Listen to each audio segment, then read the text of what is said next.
আসন্ন ত্রয়োদশ জাতীয় সংসদ নির্বাচনে ৩০০ আসনের মধ্যে শরিকের রাজনৈতিক দলগুলোকে ১৬টি আসন দিয়েছে বিএনপি।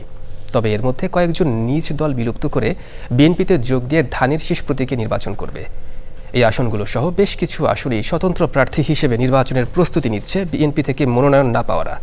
বহিষ্কারের মতো শাস্তিমূলক ব্যবস্থা নিয়েছে বিএনপির হাইকমান্ড। তাদের সঙ্গে আলোচনাও হচ্ছে। রাহুল রায় রিপোর্ট। আগামী 12 ফেব্রুয়ারি ত্রয়োদশ জাতীয় সংসদ নির্বাচনকে সামনে রেখে রাজনৈতিক দলগুলোর মধ্যে সবার আগে মনোনীত প্রার্থীদের নাম ঘোষণা করে বিএনপি। গুলশান কার্যালয়ে দলের চেয়ারম্যান তারেক রহমান সহ সিনিয়র নেতারা প্রার্থীদের সাক্ষাৎকার নেন।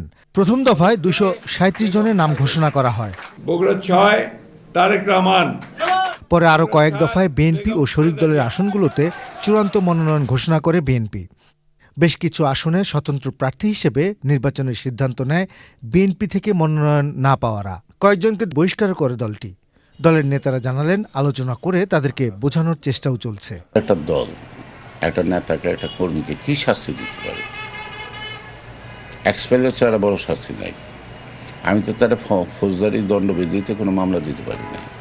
আবার আমি বহিষ্কার চিঠি নাও দিতে পারি, কারণ সে যদি পদত্যাগ করে ফেলে যার যার কৌশল সে নেবে।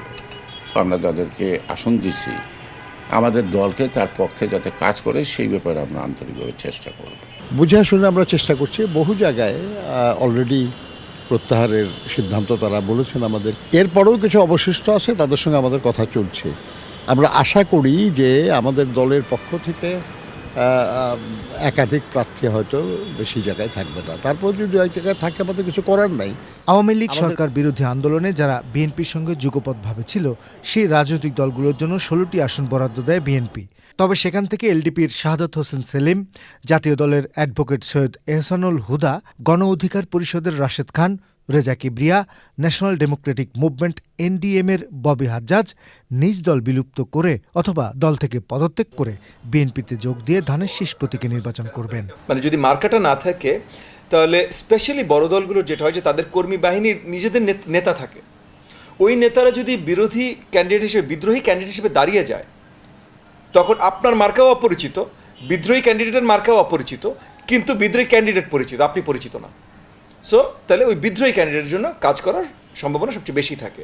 সো আপনি যেই দুটো কারণে জোট করবেন তাহলে মার্কা এবং কর্মী বাহিনী দুটোই হারালেন।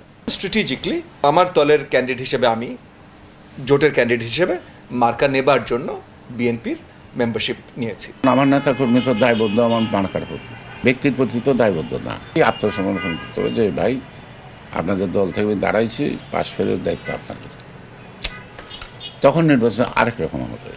বিএনপি নেতারা জানিয়েছেন, বিএনপি মনোনীত প্রার্থীদের জন্য ঐক্যবদ্ধভাবে কাজ করতে নেতাকর্মীদের নির্দেশ দিয়েছে বিএনপির high command. Rahul Roy, channel I, Dhaka.